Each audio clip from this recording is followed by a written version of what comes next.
दोस्तों आज हम 11 kV RMA की टेस्टिंग करेंगे और इसकी वायरिंग डायग्राम करेंगे कि कैसे हम इसकी टेस्टिंग करने के लिए हमें कैसे कैसे प्रोसीजर फॉलो करना पड़ता है। तो सबसे पहले क्या होगा कि हमने जो टेस्टिंग किट की जो लीड है वो हमें क्या करना है, तीनों फेस की सीटी से होकर गुजारनी है, ठीक है। जिससे क्या होगा कि हमने एक साइड में करंट देना, दूसरी साइड से करंट निकलेगा तो तीनों फेस सीटी में, तो तीनों फेस में करंट होकर गुजरेगा। तो इससे हमारा जो हमने फॉल्ट करंट हमने देना है बाहर से, जिससे कि हमारा ब्रेकर ट्रिप हो जाए और हमें पता लग जाएगा कि रिले जो है वो हेल्दी है, ठीक है। तो ऐसी हम ट्रिपिंग करते हैं। तो सबसे पहले आपको देखना है P1 ऊपर की तरफ है और P2 नीचे की तरफ है। P1 ऊपर की तरफ मतलब P1 ऊपर से इनकमिंग मिल रही है और नीचे से आउटगोइंग जा रही है। जो नीचे से जा रही है आउटगोइंग, इसको ट्रांसफार्मर की तरफ जा रही है। तो उसके सामने केबल है वो इसकी RMA की इनकमिंग है और ये RMA की आउटगोइंग है, ठीक है। तो इनकमिंग भी आउटगोइंग भी आप, ये जो कवर है ये तभी खुलेगा जब आपको पहले अर्थ करना है। अर्थ करने से पहले आपको L1 L2 L3 की इंडिकेशन देखनी है। अगर इंडिकेशन आपके नहीं आ रहे तो आपको अर्थ करना है, ठीक है। और उसका भी अगर फिलहाल मान लो कभी इंडिकेशन में कभी प्रॉब्लम आती है, आपको एक बार और देखना है कि जो इसका इनकमिंग है ब्रेकर है वो ऑफ हो चुका है, ठीक है। उसके बाद आपको अर्थ करना है, ठीक है। अर्थ करने के बाद आपको कवर, ये जो दोनों साइड के कवर है वो कवर खुलेंगे। बिना अर्थ करे कवर नहीं खुलेंगे। जैसे ही कवर खुल गए हैं आपके, ये हम टेस्टिंग कर सकते हैं, ठीक है। टेस्टिंग करने के लिए हमें तीनों फेज की सिटी में केबल गुजारनी है। तो केबल गुजारने के लिए वायरिंग डायग्राम जो होता है वो कुछ ऐसा है कि जैसे 3 फेज की सिटी है R/B, तो इन तीनों के फेस के बीच में से एक केबल हमने डाली है।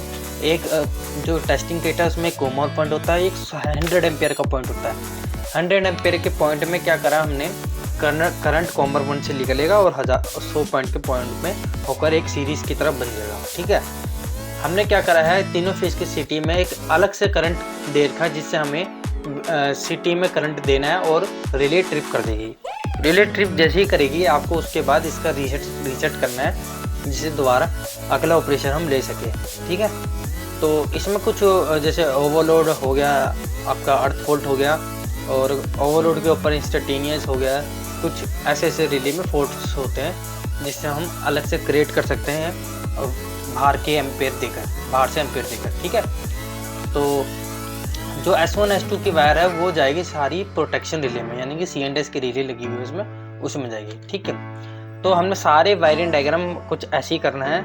केबल हमने सीटी से होकर गुजारने के बाद सीधा अपने टेस्टिंग किट में लगानी है, ठीक है। और हमें रिले का जो वायरिंग डायग्राम वो भी मैं आपको बता देता हूँ। रिले से ही सिटी के कैसा वायरिंग डायग्राम होता है। S1 S2 P2 तीनों फेज की। तो क्या होगा, P2 नीचे की तरफ है ट्रांसफार्मर की तरफ, और जो P1 है वो 11 kV ब्रेकर की तरफ है, ठीक है। तो ध्यान से देखना है कि S2 हमने तीनों फेज को सिटी का वो हमने शॉर्ट करा है 15 पॉइंट नंबर से, ठीक है। 15 यानी कि न्यूट्रल टाइप आ जाता है, N पॉइंट आ जाता है, ठीक है। तो S2 शॉर्ट करने का मतलब है, ये मान लो हमने एक तरह का इसका स्टार कनेक्शन बना दिया, ठीक है। जो सीटी का जो पॉइंट है S1 तीनों फेज का S1 वो अलग से रिले में जाएगा, ठीक है। L1 L2 L3 के पॉइंट मतलब 18 17 16 नंबर में, जिससे हमारे सिटी का कनेक्शन हो जाता है कंप्लीट। ये 100 एम्पेयर की सिटी है 100/1 की, ठीक है। अब हमने क्या करना है, रिले में जैसी आएगी सप्लाई, उसके बाद हमें रिले को सप्लाई देनी है एक्सिलरी सप्लाई 24 वोल्ट DC। जैसे हमने 24 वोल्ट DC दी है, उसके बाद क्या होगा, डिजिटल आउटपुट 1 यानी कि 8 और 7 नंबर जो NO पॉइंट है, अगर इन केस रिले में कोई फॉल्ट आता है 8 और 7 नंबर हमारा NC बन जाता है, जिससे 8 नंबर में जो हमने पॉजिटिव दे रखा वो 7 नंबर से निकल जाएगा।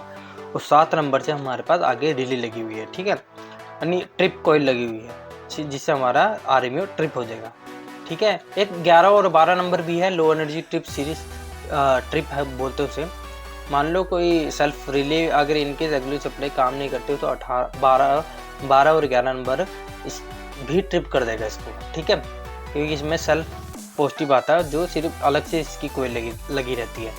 तो ये जो C&S की रिले है, इसमें क्या होगा कि हमें अलग से करंट देना है, और इसका जो मिनिमम सेटिंग है 100 एम्पियर की सिटी है, 100 एम्पियर का मिनिमम सेटिंग 15% में रखनी है, 15 एम्पियर मान लो। तो हमें क्या करना है, 20 एम्पियर देना है, क्योंकि 15% में हमें सेटिंग करिए तो 15 एम्पियर हुआ। 15 एम्पियर हुआ हमने ओवरलोड में, और उसके ऊपर हमने 20 एम्पेयर दिया है, तो क्या होगा 5 एम्पेयर बढ़ जाएगा, जिससे हमारा ओवरलोड क्रिएट करा है हमने अपनी तरफ से। जैसे हम 5 एम्पेयर देंगे और ये ट्रिप हो जाएगा। इसमें कुछ कर्व भी ऐसा बना होता है कि करंट बढ़ेगा और टाइमिंग घटेगी। जितना आपका करंट का लेवल बढ़ेगा उतनी टाइमिंग आपकी घटेगी, यानी इन्वर्स रहती है। ठीक है, एक दूसरे के इन्वर्स रहेगी। अगर करंट जितना लेवल परसेंट बढ़ेगा, मान लो 15% में सेटिंग करी है और हमने जो फॉल्ट मान लो क्रिएट हुआ इसमें वो हो गया हमारा 50 एम्पेयर। ठीक है, तो ये बिल्कुल मिनिमम एम्पेयर टाइमिंग में ट्रिप कर देगा। अगर वही फॉल्ट करंट हमारा 16-17 एम्पेयर हुआ, ये थोड़ा टाइम ज़्यादा लेगा 50 एम्पेयर के अकॉर्डिंग। ठीक है, तो ये दोस्तों ये जो हमने करंट इंजेक्ट करा है वो बाहर से करा है, जिससे हमारे पास रिले हेल्दी पता लग जाएगा रिले हेल्दी है कि नहीं।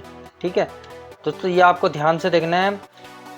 रिले कोई भी ट्रिप हो आपका पहले ब्रेकर ऑन होना चाहिए, क्योंकि रिले जब ब्रेकर आपको ऑन होगा तो रिले कमांड किसको देगा, ऑफ करने की कमांड देगा ना।